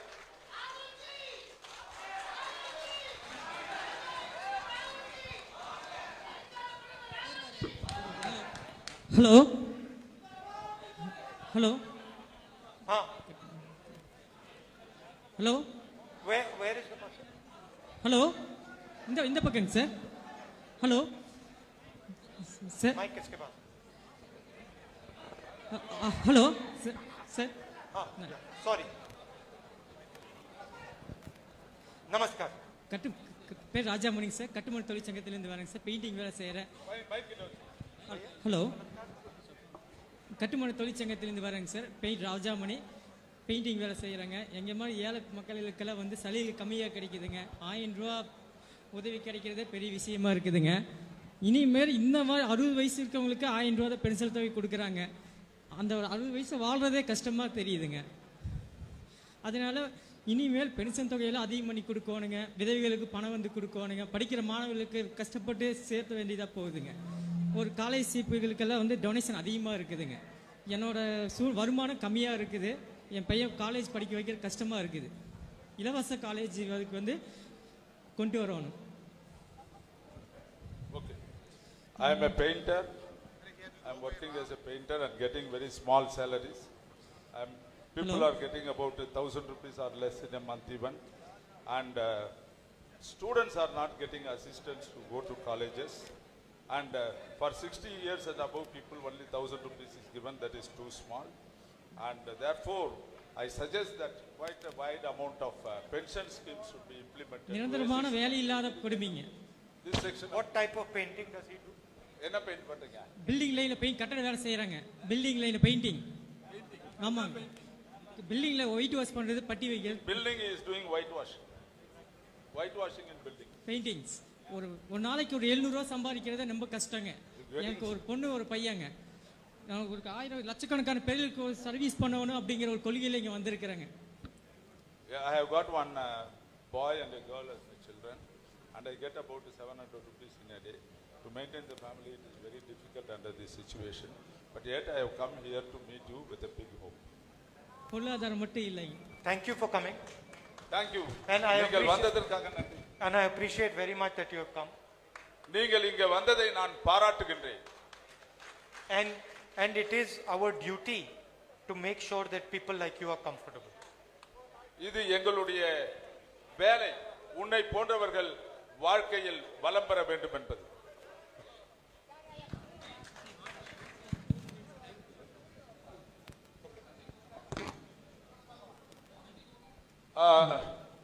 அருமை சகோதர சகோதரிகளே, கடைசி 2 கேள்விகள் மட்டும், ஏனென்றால் தலைவர் அவர்கள் அடுத்த ஒரு நிகழ்ச்சிக்கு செல்ல வேண்டும். கடைசி 2 கேள்விகள். I'll do it. But first we have to. Sir. So, mic 5. Hello. Good evening, Rahul ji. நான் வந்து ஹெச்எம்எஸ் தொழில் அமைச்சாரா இதில் இருக்கேன். என் பேர் நிர்மலாங்கி. இப்போ ஹெச்எம்எஸ் அமைப்புச்சாரா நலவாரியத்தில் இருக்காங்க. இப்போ பார்த்தீங்கன்னா நம்மளது வந்து நலவாரியத்தில் வந்து ஆன்லைனில் தான் பண்ணணும்னு இருக்குது. அது வந்து ரொம்ப லேட் ஆகுது. பென்ஷன் வந்து ரொம்ப லேட்டாக தான் கிடைக்குது. மாதம் மாதம் போய் சேர்றதில்ல. அப்புறம் பார்த்தீங்கன்னா கேஸ் விலை இந்த 2 மாதத்தில் 400 ருபீஸ் ஜாஸ்தி ஆயிருக்குதுங்க. பஸ் ஃபேர் ஜாஸ்தி, விலைவாசி ரொம்ப உயர்வு. ஏழை மக்கள் எல்லாம் ஒரு வேளை உணவு உண்றதுக்கு ரொம்ப கஷ்டப்படுறோம். நீங்கள் இதுக்கெல்லாம் உரிய நடவடிக்கை எடுத்து எங்களை எல்லாம் மிகவும் இந்த சிரமத்திலிருந்து காப்பாற்றணும்னு ரொம்ப வேண்டி விரும்பி கேட்டுக்கொள்கிறேன் G. I come from the HMS wing, Hindu Mazdoor Sangh, and I am working in the welfare board, and there is a provision to ask for our assistance on online, but on the online we are unable to register ourselves for any assistance, and the gas price has gone up exorbitantly. We are unable to face that price rise. And also bus fare has gone up too much. Prices have gone up extremely well, and we are finding it extremely difficult. Some kind of a solace is to be done for all these things. Okay. Fine. அடுத்த கேள்வி. Mic 5, mic 5. Sir, வணக்கம் sir. Sir good evening sir. Sir இங்க வணக்கம் sir. நான் காதர்பேட்டையிலிருந்து வரேன் sir. என் பேர் சுதாகர். நான் முதல்ல வந்து குடோன் என்ன செய்றீங்க? குடோன் வச்சிருந்தேன் சார். செகண்ட் ஸ்பீஸ் குடோன் வச்சிருந்தேன் சார். இப்போ வந்து ஜிஎஸ்டினால முழுசாவே அடி ஆயிடுச்சுங்க சார். முதல்ல வந்து ஒரு ஓனர் போஸ்டிங்ல அப்பா இருந்தாரு. அவர் கூட இருந்து நான் பண்ணிட்டு இருந்தேன் சார். இப்போ அப்பாவோட ஓனர் போஸ்டிங்கே போயிடுச்சுங்க சார். இப்போ நான் ஒரு லேபரா ஒரு புரோக்கனிஷன் பண்ணிட்டு இருக்கேன் சார். புரோக்கனிஷனா இப்போ உள்ள ஒரு கம்பெனிக்குள்ள போனாலே எஸ்டன் பீஸ் தான் சார் எங்களுக்கே கொடுக்குறாங்க. அதாவது எஸ்டன் பீஸ் ஆர்டர் போக எஸ்டன் பீஸ் தான் சார் எனக்கே கொடுக்குறாங்க. அதுக்கும் வந்து ஜிஎஸ்டி போட்டா நான் என்ன சார் பண்றது? நான் வந்து பில்லை வாங்கி கொடுத்தா நான் ஒரு 2 ரூபா சம்பாதிக்கணும் தான் நான் போறேன் சார். அதுலயும் பில்லை வாங்கி கொடுத்தா அவங்க போயிடுறாங்க. ஜிஎஸ்டி நான் எதுக்கு கொடுக்கணும்? அதுவே எஸ்டன் பீஸ் ஆல்ரெடியா அது ஜிஎஸ்டி போட்டுதான் வருது. அதுக்கும் நான் ஜிஎஸ்டி கொடுக்கணும்னா அதுக்கு நான் எங்க போறதுன்னு கேக்குறாங்க. அதே மாதிரி லாக்டவுன் விஷயத்துலையும் சார் நான் ஒரு புரோக்கனைசேஷன் பண்றேன். லாக்டவுன் அப்ப 6 மாசம் வந்து எந்த தொழிலும் இல்லை, எதுவுமே இல்லை. அந்த சமயத்துல நான் வந்து எவ்வளவு கடன் வாங்கினேன்னு யாருக்குமே தெரியாது. ஆனா வந்து இந்த சமயத்துல நீங்க வந்து அந்த ஒரு உதவியா நீங்க பண்ணணும்னு நினைக்கிறேன் சார். ஒரு புரோக்கருங்க வந்து ஒரு தெரியவே மாட்டேங்குது சார். ஒரு புரோக்கருங்க வெளியே இருக்காங்க, இந்த மாதிரி பண்றாங்க. ஒரு ஊர்ல இருந்து இன்னொருத்தவங்க வராங்க, அவங்களுக்கு வந்து புரோக்கர் தான் முன்னுரிமை பண்றாங்க. இப்ப நீங்களே வரீங்கன்னா ஒரு வீடு பிடிக்கணும், ஒரு கார் வந்து டாக்ஸி பிடிக்கணும், எல்லாருமே வந்து ஒரு புரோக்கர் மூலியமா தான் சார் நீங்களே போறீங்க. டைரக்டா ஒரு கம்பெனிக்குள்ளேயும் போக முடியாது. ஒரு விஷயம் இங்க இருக்கணும் தெரியாது. வந்தையுமே நாங்க முன்னுரிமை கொடுத்து பண்ணி கொடுக்குறோம். அதுக்கான முன்னுரிமை எங்களுக்கு கிடைக்க மாட்டேங்குதுங்க சார். சுதாகர், ஓகே. சுதாகர் தானே? ஆமாங்க sir. My name is Sudhakar. I am working in a godown, and this GST has come really spoiled our business. And in this particular business, there are the cut pieces coming out, different kind of a cloth, reject like that. Even for the reject, if you shake and sell it, and even for that a GST is put up. Therefore, this situation really broke our backbone like anything, and it is an intolerable situation. Something should be done on. We are very clear in the Congress party and in the UPA that if we come into government, we will change this GST. எங்களுக்கு ஒரு தெளிவான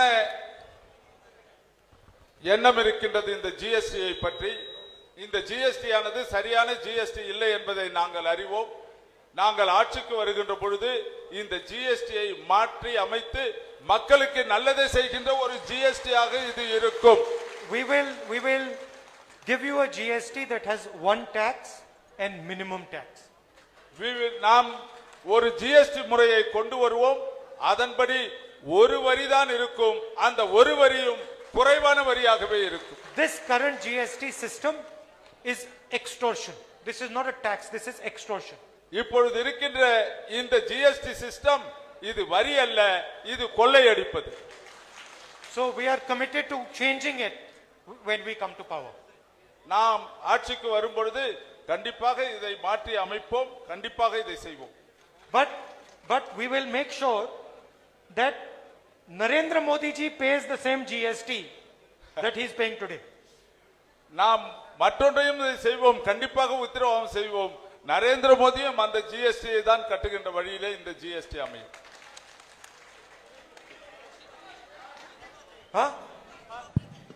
Sir, 1 minute. Sir, Rahul ji,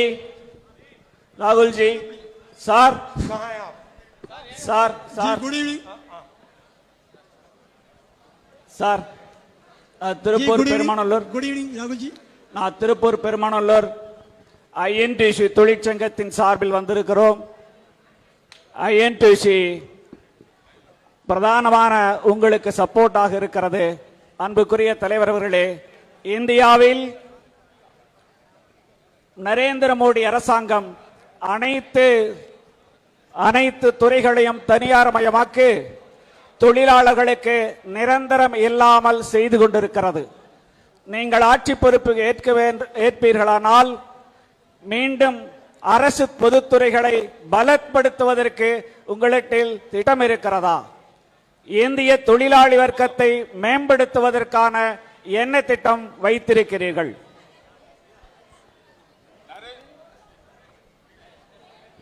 Mr. Narendra Modi is taking every step to see that the public sector undertakings, public sector government offices are getting privatized. It is too bad.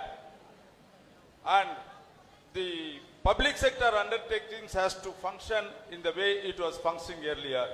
We wish that should happen. If Congress comes back to power, will the public sectors will be back in its place? We are against the privatization of strategic public sector units. நாங்கள் மிக முக்கியமான பொது நிறுவனங்களை தனியார் மயமாக்குவதை எதிர்க்கின்றோம். இதை நாங்கள் ஒத்துக்கொள்ளவே மாட்டோம். So we will not allow the privatization of strategic public sector units. முக்கியமான துறைகளை எந்த காலகட்டத்திலும் தனியார் மயமாக்குவதை ஏற்றுக்கொள்ளாது. நாங்கள் இதை விரும்பவில்லை. Because we believe that they are critical for a strong country. ஏனென்றால் அது மிக முக்கியமான ஒரு அமைப்பாக இருக்கின்றது. அதை தொடர வேண்டும். நீங்கள் இப்பொழுது இந்தியாவினுடைய உழைக்கின்ற மக்களுக்கு குறைந்தபட்ச தேவை 21,000 ரூபாய் தேவை. நம்முடைய சங்கம் உட்பட அனைத்து தொழிற்சங்கங்களும் பரிந்துரைத்திருக்கிறது. அதை நீங்கள் ஏற்றுக்கொள்கிறீர்களா? குறைந்தது 20 sorry no I was thinking whether it was possible. We need minimum for the குறைந்தபட்ச 21,000. the associations, employees organizations, they want a minimum of 21,000 rupees as the salary, which you would accept or not. இருங்க அத பதில் சொல்றோம். Our Nyay program guarantees minimum salary for Indian people 72,000 rupees a year. Congress கட்சியினுடைய திட்டமாக அறிவிக்கப்பட்ட நியாய திட்டத்தின்படி குறைந்தபட்சம் எல்லோருக்கும் குறைந்த அளவு 72,000 கிடைக்கும் வகையிலே எங்களுடைய நியாய திட்டம் இருக்கும். நன்றி நன்றி நன்றி. You imagine what a revolutionary program that would be. இது எந்த அளவுக்கு ஒரு புரட்சிகரமான திட்டம் என்பதை நீங்கள் கவனிக்க வேண்டும். That means that every single poor family in India would get 72,000 rupees a year. Guaranteed. ஒவ்வொரு ஏழை குடும்பமும் இந்தியாவிலே ஒவ்வொரு ஏழை குடும்பமும் 72,000 ரூபாய் பெறும். இந்த திட்டத்தை வெற்றி பெறுவதற்கு இந்திய தொழிலாளி வர்க்கம் ஒவ்வொருவரும் உங்கள் பின்னால் நிற்போம் என சொல்லி ஐஎன்டியூசியின் சார்பிலும் அனைத்து தொழிற்சங்கத்தின் சார்பில் ராகுல்ஜி அவர்களுக்கு நன்றி நன்றி நன்றி என சொல்லுகிறோம். For this scheme to become successful, every labor here, every organization here will stand behind you and we will be benefited by it. Thank you. Nandri. Hello, Rahul ji. Good evening. Sir, good evening, sir. Sir, just a minute, sir. My Tirupur district working. Rahul, sir. Rahul, sir. 1 second. My Rahul, sir, just a minute. जी good evening. Good evening. I love you Rahul ji. मैं Tirupati district का working chairman हूँ. एक चौकीदार आज बैठ के आज पूरा दुनिया इंडिया पूरा बर्बाद कर दिया. पहले अब AICC का पहला अब चेयरमैन बनना चाहिए. पहला खुश है. सेकंड क्वेश्चन है, ये दिल्ली सर को, ये तमिलनाडु सर को आज तक CAA, NRC, NPR कानून लेके आए के जो अमित शाह भी, मोदी भी सब लोग को हवाला कर दिया है. इसमें तमिलनाडु में बहुत ज़्यादा आदमी आज जेल में अरेस्ट हो गए हैं. उसके लिए आप कुर्सी पे बैठने के बाद हो, उसके लिए कुछ आप कर सकता है क्या आप चेयरमैन? सेकंड पार्ट क्या था आपका? दूसरा बात क्या था आपका? दूसरा बात CAA, NRC में CAA, NRC, NPR है. इसमें जितना आदमी हड़ताल करके बैठा था, कहाँ कहाँ हड़ताल चलाया गया, उसी जगह कितना आदमी लिया उतना आदमी को अरेस्ट करके रखा है. आज तक उसको नहीं छोड़ा है. देखिए जो बीजेपी है, हाँ जी, वो हिंदुस्तान को बांटने में लगी हुई है. ठीक है. वो हिंदू को, मुसलमान को, सिख को, ईसाई को पहले लड़ाती है. ठीक है. फिर वो नॉर्थ इंडिया और साउथ इंडिया को लड़ाती है. यस. तो कांग्रेस पार्टी जोड़ने का काम करती है. ठीक है. कांग्रेस पार्टी हिंदुस्तान को एक साथ लाने का काम करती है और वही काम हम करेंगे. हम लोग बिल्कुल वही हिंदुस्तान को जोड़ने का काम. और ये जो नफरत इन लोगों ने फैलाई है, इसको मिटाने का काम कांग्रेस पार्टी करेगी. मैं ट्रांसलेट. तो आप प्रधानमंत्री बनना चाहिए, उसका कानून तोड़ना चाहिए, यही मेरा ख्वाहिश है. I love you Rahul ji. Thank you very much. Thank you sir. He asked, he was saying that Narendra Modi is dividing the country along religious lines, is dividing the country along language lines. And I said to him that it is Narendra Modi's job to divide the country and it is our job to unite the country and bring the country together. Narendra Modi ஆனவர் இவரே சொன்னார், நரேந்திர மோடி நாட்டை பிரித்துக் கொண்டிருக்கின்றார் என்று. நரேந்திர மோடி மொழி வாரியாகவும் மத வாரியாகவும் நாட்டை பிரிக்கின்றார் என்று. நரேந்திர மோடியினுடைய வேலை நாட்டை பிரிப்பதென்றால் எங்களுடைய வேலை நாட்டை ஒற்றுமைப்படுத்துவதுதான். And our job? Yeah, our job is to unite. Sir, the last question, please, sir. Rahul, sir. Sir, the last question, sir. Here, sir. Sir, Rahul, sir. Sir, it's the last question, sir. Malai vanakkam. Sir, Rahul, sir. Here, sir. I am the person. Okay. Sir, sir, shall I call you as brother? Shall I call you as man? I'm your brother. Thank you, sir. Sir இதுவரைக்கும் யாரும் கேட்காத ஒரு கேள்வியை நான் உங்ககிட்ட கேட்கிறேன். எந்த அரசியல் தலைவர்கிட்டமே இது பத்தி ஒரு சாதாரண ஒரு அறிக்கை கூட கொடுக்கல. அதாவது இந்த ஜனங்கள் சாதாரண ஒரு கூலி தொழிலாளியா இருக்க இந்த ஜனங்கள் ரோட்ல சாதாரண மனுஷனா இருக்கிறத விட கேவலமா, விலங்குகளோட கேவலமா மனநலம் பாதிக்கப்பட்டு ரோட்ல ஆதரவற்று தெரிகிற எத்தனையோ ஏழையான மக்கள் இருக்காங்க. அவங்களுக்கு தேவையை சாதாரணமான ஒரு சாப்பாடு, ஒரு உடை, ஒரு தங்கறதுக்கான ஒரு ஷெல்டர் ஹோம், இவ்வளவுதான் அவங்களுக்கு தேவையே. ஆனா இந்த மக்கள் கஷ்டப்பட்டு சம்பாதிக்கிற ஒரு மினிமமான அமௌண்ட்ல அவங்களுக்கு ஹெல்ப் பண்ணணும்னு நினைக்கிறாங்க. ஆனா எந்த ஒரு அரசியல் தலைவருமே இது வரைக்கும் இந்த மாதிரி ரோட்ல மனநலம் பாதிக்கப்பட்டு மென்டலி ரிட்டார்டடா ஒரு பீப்புள்ஸ் இருக்காங்க, அவங்களுக்கு சாப்பாட்டுக்கு வழி இல்லை, தங்கறதுக்கு இடம் இல்லை அப்படிங்கறத பத்தின ஒரு அறிக்கை கூட கொடுக்கறது இல்லை. எங்க அதாவது நீங்க இவ்வளவு பெரிய கிரௌட்ல இவ்வளவு பெரிய மக்கள் முன்னாடி நீங்க போறப்ப அந்த மாதிரியான மக்கள் நீங்க பார்த்திருக்கவே மாட்டீங்க. ஆனா நாங்க சந்திக்கிறப்ப இங்க இருந்து ஒரு ஏரியாவுக்கு போறதுக்குள்ள மினிமம் ஒரு 2 பேர் இல்ல 3 பேரையாவது பாத்துறோம். இந்த ஏழை மக்கள் அந்த மாதிரி மென்டலி ரிட்டார்டா இருக்கவங்களுக்கு ஹெல்ப் பண்ணணும்னு நினைக்கிற இவங்களோட மனநிலை எந்த ஒரு அரசியல் தலைவருக்குமே வர்றதில்லை. இதுவரைக்கும் எந்த அரசியல் தலைவரும் எல்லா கட்சிகளையும் சங்கத்தை பத்தியோ இல்ல யாரை பத்தியோ வேணாலும் பேசியிருக்காங்க. இந்த மாதிரியான ஒரு மக்களுக்கு குரல் எழுப்புறதுக்கான எந்த அரசியல் தலைவருமே இதுவரைக்கும் முன் வரல. அப்படி இருக்கும் பொழுது நாங்க உங்களை எங்களுடைய சகோதரராகவும் சரி, எங்களுடைய தலைவனாகவும் சரி, இந்த நாட்டினுடைய அரசியல் எங்களுக்கு மேற்பட்ட ஒரு நிலையில வச்சா நீங்க இந்த மாதிரி விலங்குகளோட கேவலமா இருக்கக்கூடிய ஒரு மனிதர்களுக்கு உங்களுடைய ஆட்சியில நீங்க என்ன செய்வீங்க அப்படிங்கறத மட்டும் இறுதியா எங்களுக்கு சொன்னீங்கன்னா ஒரு மிகப்பெரிய ஒரு அதுவே இந்தியாவினுடைய வளர்ச்சிக்கு மிகப்பெரிய ஆதாரமா இருக்கும். Thank you sir.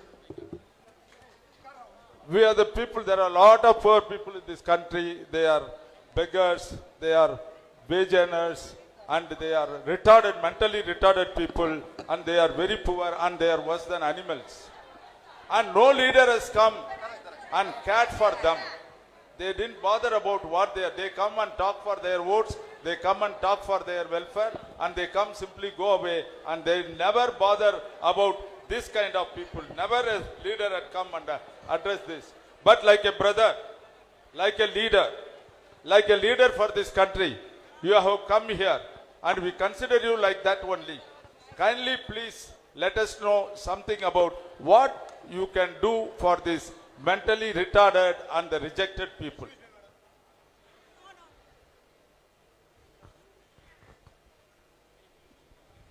I think I view a country as a family. Family. நாடானது என்னை பொறுத்தமட்டில் ஒரு குடும்பம் போன்றது. And in a family, people look after each other. குடும்பத்தில் ஒருவரை மற்றொருவர் பார்த்துக் கொள்வது, கவனித்துக் கொள்வது, பொறுப்பெடுத்துக் கொள்வது இயற்கை, சாதாரணம். When you say that this is my family, you do not treat people in your family badly. இது என்னுடைய குடும்பம் என்று நீ நினைக்கின்ற பொழுது உன் குடும்பத்தில் உள்ளவர்களை தரம் குறைவாக நடத்துவதற்கு நீ எப்பொழுதுமே சிந்திக்க மாட்டாய். And just because someone is not as fortunate as you are, you do not harm them or treat them with disrespect. மற்றவர்களை உன்னை போன்று வசதி படைத்த விதத்திலோ அல்லது வளம் பொருந்திய விதத்திலோ இருக்கின்றாய் என்பதற்காக மற்றவர்களை நீ தவறாக நடத்த மாட்டாய்.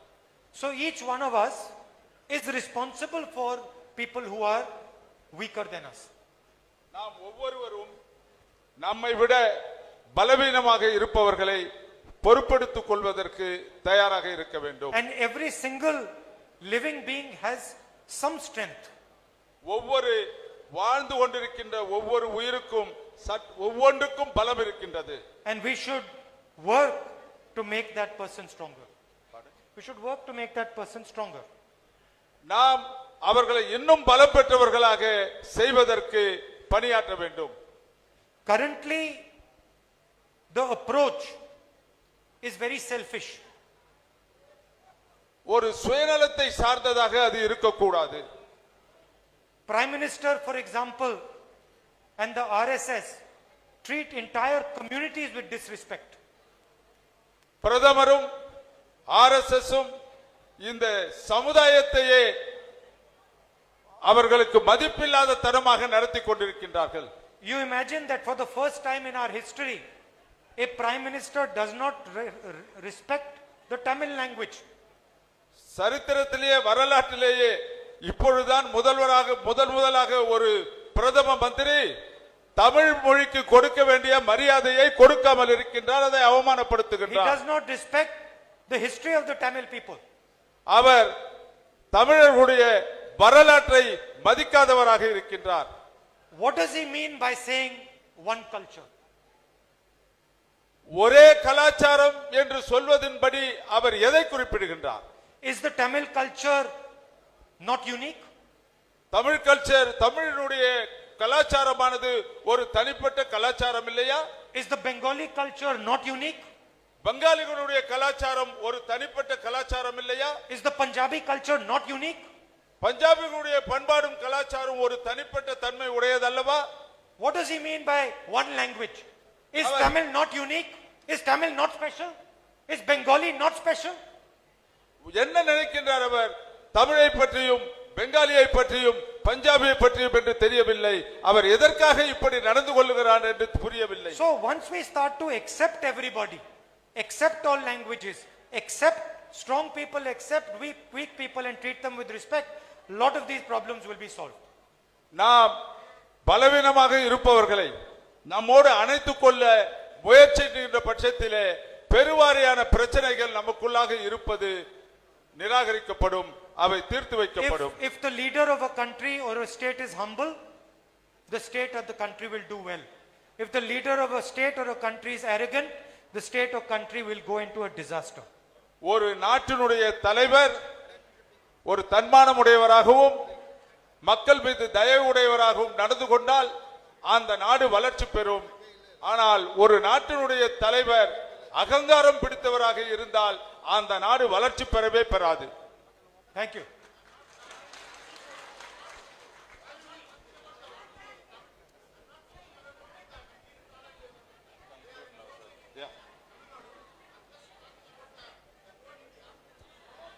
Good. Good.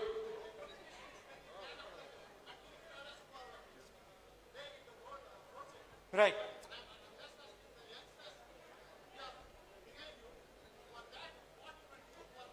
I think there are laws that we can pass that will guarantee protection for handicapped people, for people who are differently abled, and I think that is something that we must do. உங்களுடைய இருப்பா தம்பி, we will take care of them. உங்களுடைய பிரச்சனைக்கு இது வழி, வேண்டிய சட்டங்களை தயார் செய்ய வேண்டும். இது தனிப்பட்ட மனிதர்கள் செய்கின்ற காரியம் அல்ல. அரசாங்கமானது உரிய சட்டங்களை செய்து அதை கையிலே எடுத்துக்கொள்ள வேண்டும். நன்றி. Thank you.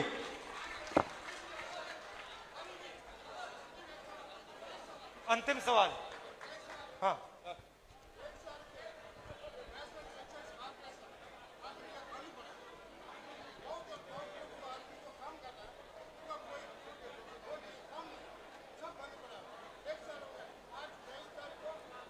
क्या नाम है इसका ऑर्गेनाइजेशन का? Okay, NTC.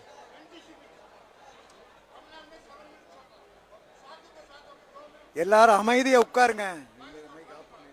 ठीक है. आप मुझे इस पे थोड़ा डिटेल में लिख के दे दीजिए. ठीक है. ठीक है. Thank you. I'll just conclude. I thank you very much.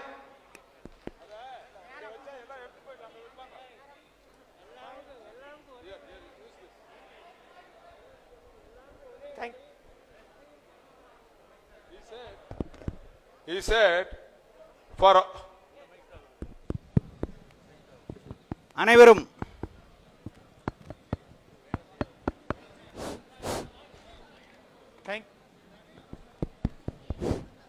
I wanted to thank all of you for coming here this evening.